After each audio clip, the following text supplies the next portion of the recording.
တိတော့မရှိရကျွန်တော်ဝိစင်အားလုံးမြင်လာပါဗျာကျွန်တော်ဒီနေ့ပေါ့နော်ကျွန်တော်ဝိစင်မြောက်ကျွန်တော်ငရှင်း6ဆက်နော်ကြော်လေးလေးတော့တင်ပေးမှာဖြစ်ပါတယ်ကျွန်တော်ဗီဒီယိုလေးကိုစိတ်ဝင်စားတဲ့ဆိုစားဆုံးလိုက်ပြီးတော့ကြည့်ပေးကြပါဦးဗျာအားလုံးကိုကျေးဇူးတင်ပါတယ်နော်ကျွန်တော်ဒီငရှင်းလေးတွေကိုကျွန်တော်လှီးထားတာပေါ့နော်လှီးထားလေးကိုကျွန်တော်အရင်ဆုံးကျွန်တော်ဖြောပါမယ်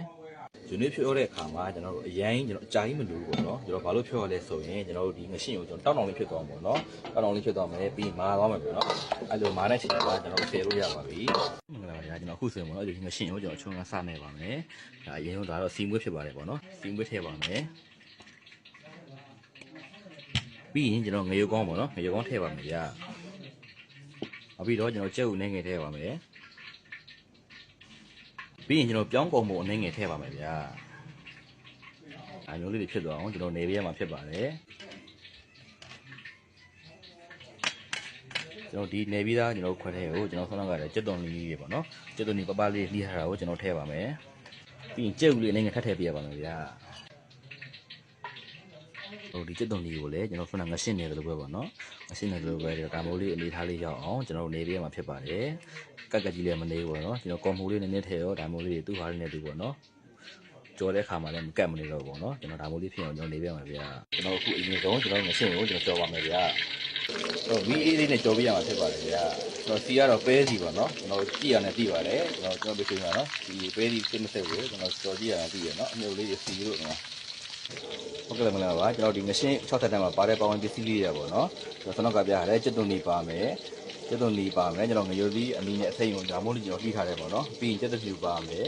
ဒါကတော့ရှမ်းနနဖြစ်ပါတယ်ဗျာကျွန်တော်မရှိမှကြိုက်တဲ့ဟာထည့်လို့ရပါတယ်နော်ရှမ်းနနရှိရယ်ပြင်သိန်းရှိရယ်နမင်းရှိရယ်ပေါ့နော်ဒီကြိုက်တဲ့အသီးတွေကိုကျွန်တော်ထည့်လို့ရပါတယ်ကျွန်တော်ကတော့ရှမ်းနနတစ်မျိုးပဲကျွန်တော်သုံးထားပါတယ်ဗျာဒီငရှင်းလေးကြီးကျွန်တော်တို့ဒီအပေါ်တက်လာပြီဆိုရင်ကျွန်တော်ခဏကလှီးရတဲ့ကြက်သွန်နီပေါ့နော်ကြက်သွန်နီထည့်ပါမယ်ဒါမို့လေးဟာလေးလာပြီဆိုရင်ကျွန်တော်ဆဲလို့ရပြီပေါ့နော်ဒါဆိုရင်ကျွန်တော်ဒါငရှင်းရောကြက်သွန်ရောပေါ့နော်ကျွန်တော်နှစ်ခုလုံးကျွတ်နေပါပြီအဲ့တော့ကျွန်တော်တို့ဆဲပါမယ်ဗျာဒီမှာရှာတဲ့ငရုတ်စီပါဖြစ်ပါတယ်ဗျာ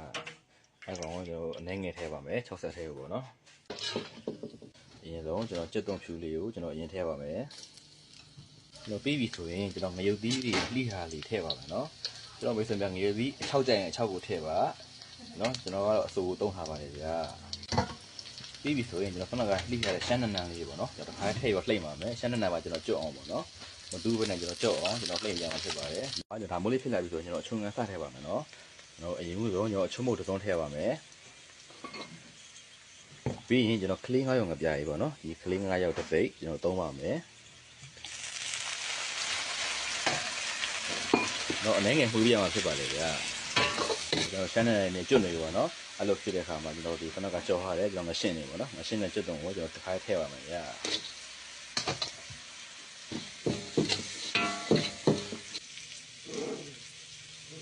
ဟုတ်ကဲ့မင်္ဂလာပါဒါမျိုးလေးဟာလေးပါကျွန်တော်ချလို့ရပြီပေါ့နော်ချကန်ဒီမှာကျွန်တော်ဝေစီမှာကြိုက်တဲ့မဆလာသုံးလို့ရတယ်ပေါ့နော်ကျွန်တော်ကတော့မဆလာမကြိုက်လို့ကျွန်တော်မသုံးပါဘူး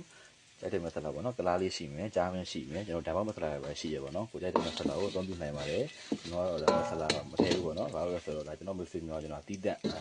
ကြော်ပြပေးခြင်းဖြစ်ပါတယ်ဗျာမင်္ဂလာပါကျွန်တော်အခုဆိုရင်ပေါ့နော်ကျွန်တော်အရင်စားလို့အောင်ねကျွန်တော်ငရှင်း60လေးရပါပြီဗျာကျွန်တော်ရဲ့ကောင်လေးကိုကြိုက်နေတဲ့ဆိုရင်တော့ကျွန်တော်ရဲ့ဗီဒီယိုလေးကို like and follow လုပ်ပေးကြပါအောင်ဗျာအားလုံးကိုကျေးဇူးတင်ပါတယ်